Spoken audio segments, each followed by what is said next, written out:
তোরা আমি বহুত কইছি বহুত মরনে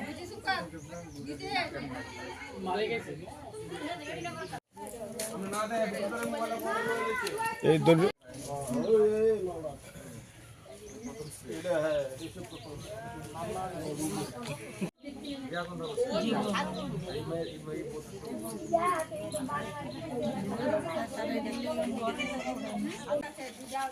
ঘটনাটা তো স্যার আমারে ফোন করছে, আমি সকালে আইসি, কইছে নাইট ডিউটি করে দেই এখানে। তো আমি তো ভাবছি আমার নাইট ডিউটি করে, আমি শুনছি, আমি আইসি নাইট ডিউটি কি এই করে ডিকা কমা এমন করে নাইট ডিউটি করে এই মধ্যে করার কোনো কথা না। আয়া দিই হ্যাঁ ভিতরে সিটকে লাগাইয়া মা নিচে পড়ে দিছে ফ্লোরে, হ্যাঁ বই দিছে, তো মাইরা লাইছে, হ্যাঁ মাইরা লাইছে। আমার তো আপনি দেখতে বুঝতেছেন না জিনিসটা, হ্যাঁ মাইরা ফালাই রাখছে নিচে, হাত পাও নিয়ে লইয়া গেছে গা।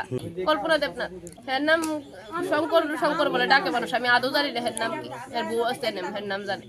আমি ভাই কইতে পারতাছি না, আমি তো বারবারই কইতাছি আমার মা শুনছি ডিউটি করে, আমি তো ডিউটিতে আমার লোক রাস্তা 10টার সময় আমার কত হইছে আমার মার শরীর খারাপ হইলে আমার মা আমার কাছে কইলো নইলে। এমনি তো বাড়ি বট্টিলা, বনকুমারী বট্টিলা, বাপের বাড়ি এই এরিয়াতে ভাড়া থাকতো পূজা দাস। আমি হ্যাঁ শাস্তি চাইতাছি, হ্যাঁ যাতে কোনো মায়ের জীবনটা তারা আমার মার মতো নষ্ট না করতে পারে।